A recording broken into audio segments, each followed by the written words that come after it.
A few years ago, I was headed to an arcade with my boys, and we were walking down the sidewalk, and a group of young men noticed me and stopped us. And one of the boys asked me a question I'd never been asked before, by a stranger anyway.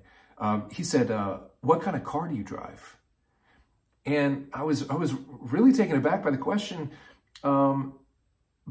mostly because I was in such a unique period in my life. I was, in that moment, focused on really simplifying. I was downsizing. I had moved, I had gotten rid of one house and sold my cars. And I told them, I said, "It's funny you ask. I just sold all my cars. I had nice cars, and they were taking up so much space in my mind and in my life that I realized this is, I would rather be free of that, you know. Well, one reason being my favorite car. I had a beach house in Florida, and I didn't want sand getting in the car. And every time my kids would like, "I mean, get the sand off your feet before you get," you know, I was like, I was prioritizing the car over, like, you know, the experience I'm having with my family. And I don't know, I just, for many reasons, but that being a little one, I decided it was holding too much space in my life. And so I was kind of explaining this to him, and he was sort of, you know, caught off guard. I think that was the response that he got. But it was an interesting lesson for me in, I think, modern day idolatry. The trouble is, I think at least I think of idolatry as like one of the scenes out of Indiana Jones.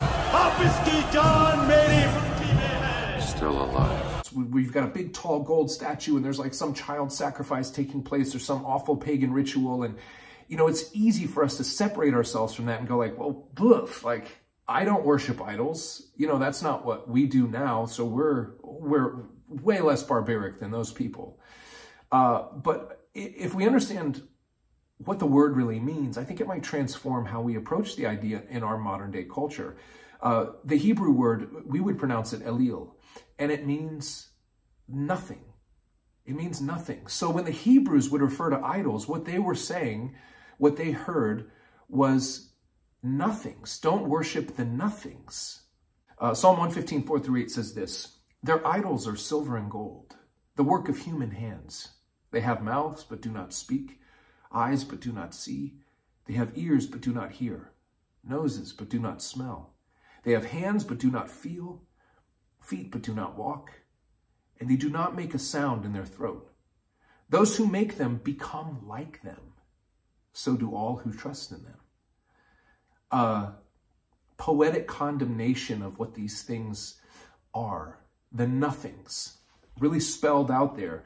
But a troubling promise that when we worship these things, we too become nothings. We become nothings.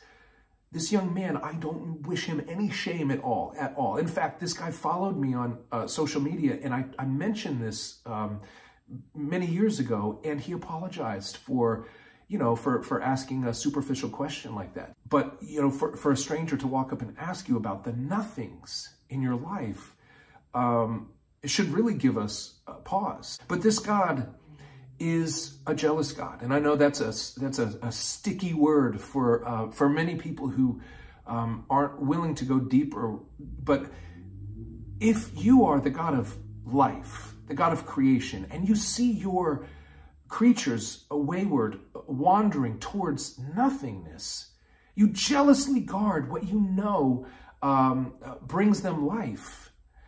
You jealously pine for them and for the good things that you desire to put in their way. You're jealous for their love and affection and attention, not because you're some arrogant deity, but because you know that you, the source of life, will bring them all the good things that they hope to find through these idols, these misguided desires they have for the idols.